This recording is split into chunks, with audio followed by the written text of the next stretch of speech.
This series unfolds in a world dominated by superhuman females and alternate dimensions. The story follows a skinny, weak, and ordinary boy, Yuki, who becomes a powerful demon slave of girls with superpowers in the Demon Defense Force. In exchange, he gets rewards that fulfill his sensual desires. The story kicks in with our MC, Yuki, who is cleaning a classroom with his classmates, background characters that we might not see again. They praise his housekeeping skills. They all admire the girls, who are always late for school, who gain special powers due to the Peach's blessing. This is a world where men don't get any power from it and face difficulties in life. Yuki uses sewing skills when his classmate asks for help with a button on his shirt. This impressed his classmate, but he says, "Too bad it doesn't make me popular with the ladies." He shares that her sister taught her and would headlock him if he did it wrong. They avoid the topic about her sister. Despite his grown-up life and aspirations, Yuki feels unfulfilled. Hey Otaku fam, remember to subscribe if you are new to this channel. Like this video. Please, your support will help us make more awesome recaps. Now, let's continue. On his way home, a fog suddenly surrounds Yuki. Suddenly, he finds himself in Mato, a dimension connected to Japan where Shuki monsters lurk. His device advises him to stay put and wait for the Demon Defense Force to be rescued. Such a big help. A Shuki attacks Yuki, and he gets surrounded by some more. While thinking of not wanting to die in Mato, a powerful and sexy warrior arrives and takes on the monsters with her sword and slave, Shuki.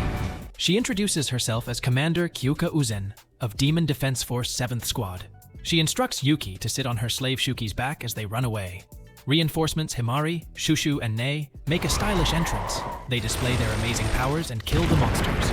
They discover a boy who lost consciousness, who later on awakens and asks about his sister. While Kyuka explains what to do in Mato mishaps to Yuki, she hears a shriek and sees a young girl. Yuki recognizes her. Realizing that the little girl is in danger, Kyuka cuts through the Shukis. Outnumbered, she puts a barrier. She recalls her relatives discussing her weak Peach blessing. Now, with her will to become a supreme commander using her power, she tells Yuki that there's something he needs to do for them to escape. Yuki responds eagerly.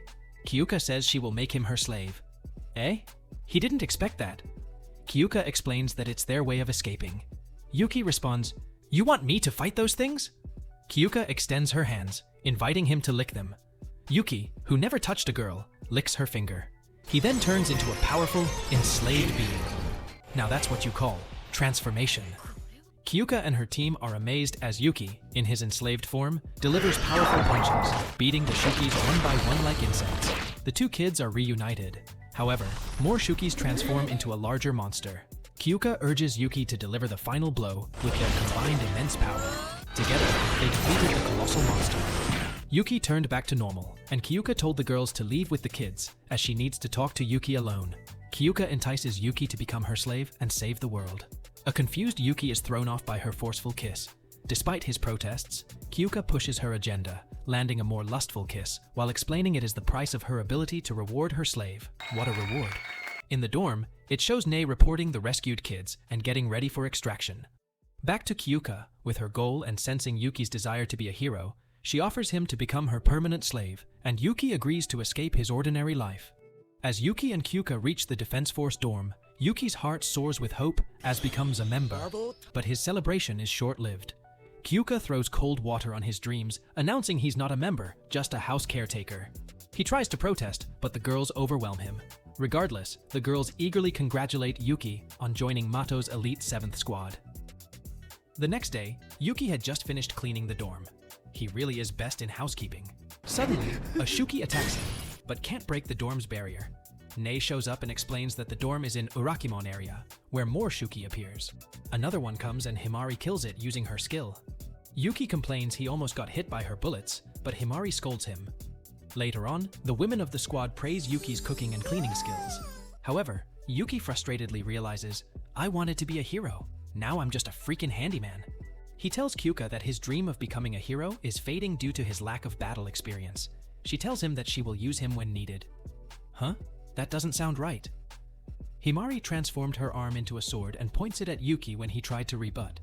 Kyuka defending Yuki states that he is an important part of her plans. She assures that she'd twist it off if he misbehaves, Yuki thinking, "Twist what off?" Later, Yuki accidentally sees Himari getting ready for a bath. He got caught by Shushu, who can shrink. After returning to normal size, Shushu takes a picture of Yuki and admits she was watching him to know him better. She subtly threatens to show the picture to Kyuka unless Yuki agrees to be her slave too. Yuki flustered, "I already am a slave." While Yuki is cleaning Shushu's room, Shushu playfully teases him when he attempts to take her phone and accidentally grabs her underwear. Shushu takes a photo of him again for blackmail. Yuki leaves the room and witnesses Kyuka and Himari training. A Shuki suddenly appears and Kyuka instantly kills it, showing Himari her combo. Nei approaches Yuki and tells him that they will attend a meeting and to keep an eye on Shushu. Shushu teases Yuki from afar with a devilish giggle. While Yuki is massaging Shushu and chit-chatting, Shushu suggests a strip game. Unluckily, Yuki didn't win a single match in Street Fighter, ending up completely naked while Shushu stayed clothed. Yuki tried to convince her that getting undressed isn't safe. Well, isn't safe for who? Shushu candidly grows, emphasizing that she isn't the one in danger. Eventually, Yuki is fully naked, and Shushu couldn't help but laugh at the situation. Seems the situation is very small. However, their fun was interrupted by a giant Shuki attacking the base. Shushu uses her skill, Paradigm Shift, to grow even bigger than the Shuki. She easily defeated it. Unfortunately, a larger Shuki appears and sneakily attacks her. It even grows larger. Shushu couldn't grow more due to exhaustion. Yuki, wanting to help, thinks that kissing something that belongs to Kyuka might trigger the transformation. He tries her clothes with no success. He partially transforms by kissing her combat boots. While Shushu worries about shrinking due to misusing her power, Yuki successfully defeats the massive Shuki before returning to his human form. He then landed on her chest. Sexy scene ahead. Later, Kyuka is massaging, or punishing, Yuki after the attack, and Yuki shows concern about the barrier. Kyuka explains that it will fix itself. She then instructs Shushu to thank Yuki by helping him with his caretaker duties and not overuse her power. Shushu blackmails him instead. The story shifted to another squad of the defense force. Unfortunately, a unicorn Shuki captures them. As the Shuki was about to devour one of the girls, a woman intervenes, telling it not to. The woman mentions how she could recognize his presence anywhere, and that Yuki is somewhere in Mato. The story continues with Kyuka and Yuki returning to Japan using a portal. Kyuka and Yuki visit a graveyard, which turns out to be where Kyuka's family and friends are buried, after being attacked by a powerful Shuki she calls the unicorn. She discloses that the unicorn had managed to escape, expressing her determination to settle the score with it. About to go back to Mato, Yuki suggested they enjoy a parfait in a famous cafe. While enjoying their dessert, Yuki opened up about losing his sister in a Mato Gate incident, expressing understanding of Kyuka's feelings. As they eat, Yuki realizes how seeing Kyuka smile reminds him of the time he spent with his sister. However, their conversation gets interrupted when Kyuka's phone rings with an emergency signal. She asks Yuki to transform so they can quickly return to Mato. Heading fast, a young girl is astonished to see them. At the dorm, Yuki gets his reward. Another kinky reward. In the debrief, they are talking about a large nest of Shuki that had been discovered nearby. The 7th squad investigates and discovers the nest in a wintry area of Mato. In the area, the team attacks the monsters, with Kyuka and Yuki waiting until Shukis merges into one large creature. Unexpectedly, a sudden beam attack came from a unicorn Shuki knocking down Shushu. Surprisingly, someone is riding it, and it launches an even more powerful attack than the unicorn. Himari tries to counter, but is thrown off. Kyuka and Yuki move to counter, asking the woman who she is. She reveals herself as the Demon Defense Force's archenemy while wielding a mato peach. The woman asks Kyuka if she has seen her brother and how easy he is to spot, as he is the most handsome man ever. Really now? The woman keeps attacking while she keeps on mentioning her brother. About to say the name, a massive Shuki interrupts. The woman glares at the giant Shuki, reminding Yuki of his sister. The woman instantly kills the Shuki. The fight continues, but the woman captures Yuki in his slave form. She brings her closer to her and realizes he isn't a Shuki. Both seem surprised and almost recognize each other when Kyuka frees Yuki. The woman runs away after getting wounded by Kyuka's attack. Kyuka urges Yuki to go after the woman and the unicorn, but he chooses to protect Shushu. Kyuka, realizing this, regains her composure and focuses on the safety of her squad. While settling Yuki's reward, they talk about the woman they encountered, and Yuki suggests that she might be her sister, pointing to a strange feeling he has, and her unusual reaction upon seeing his face. The scene changes with Yuki and Nei talking in the kitchen and having some bonding. The scene shifts to the woman who attacked the squad. It is revealed to be Aoba, Yuki's sister, who is being healed by Koko. Talking with her group, she is confident that it was Yuki whom she fought with, but wonders why he looks like a Shuki. The perspective then shifted to Yuki and Shushu bathing together, bringing some amusing scenes, involving Himari as well. While Himari and Yuki are playfully arguing, members from the 6th Squad, Commander Tenka Izumo, and Himari's sister, Yachiho Azuma, arrive. Tenka asks Yuki to fetch Kyuka. Tension rises between Himari and her sister, Yachiho. The story continues with Squad 6 and 7, discussing the presence of the humanoid Shuki. Tension rises as Yachiho keeps on doing cheap shots at Himari about the last incident. Feeling the heat, Kyuka proposes a match between the two squads to assess their capabilities. Tenka agrees and leaves with Yachiho to gather their squad. Himari then seeks Kyuka's help with training and making Yuki her slave for this match. Our MC is becoming Squad 7's slave. The next scene shows the team eating ramen while discussing the preparation for the exhibition match, Yuki being Himari's slave, and how they will kick butts.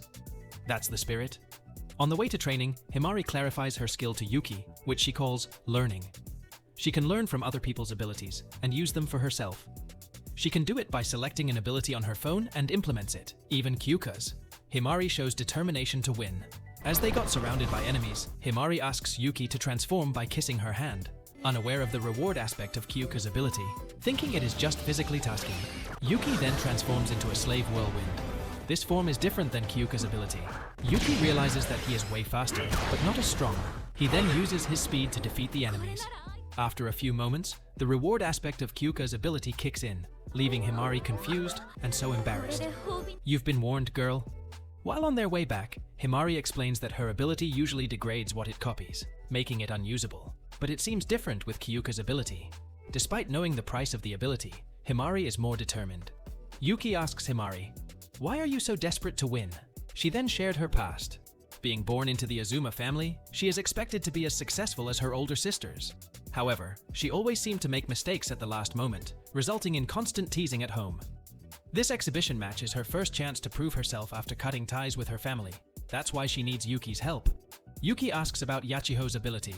Himari says that Yachiho's ability is Golden Hour, which gives her full control of time, including pausing and rewinding it. Yuki, feeling helpless, reacted, "Welp, we're screwed." Later, Himari and Yuki start planning to force Yachiho to tire herself out by using her time control ability multiple times. They kept training and perfecting their skills. Kyuka observes and gives Hirami the fundamentals of her skill, a master controlling her slave. The training continues and seems the duo was able to create a foolproof finishing move. On the day of the match, Tenka and Yachiho returned with one more teammate. While Himari and Shushu are skinny dipping, Sahara Wakasa of the 6th Squad joins them but sleeps on the pool. The scene shifts with Yachiho and Himari having a conversation before the match, with childhood scenes woven into their discussion. Yuki joins them, assuring Himari that they will definitely win, boosting her confidence. They then arrive at the match venue, where Jinna Bizen of the 10th Squad sets a barrier in the arena. The barrier ensures that any damage sustained during the match will be healed afterward. The exhibition match commenced with Himari and Yachiho as the first participants. Yuki transforms, and the duo prepares for the fight. They quickly gain the upper hand using Yuki's speed and attack, Brand Break, prompting Yachiho to use Golden Hour and rewind time by 5 seconds. Himari notices Yachiho is tired, an indication that she uses her skill, attacks according to their plan. Yachiho shows confidence in her new ability, Prime Time. That's our recap for today. Thanks for watching. Remember to subscribe, like, and enable the notification bell.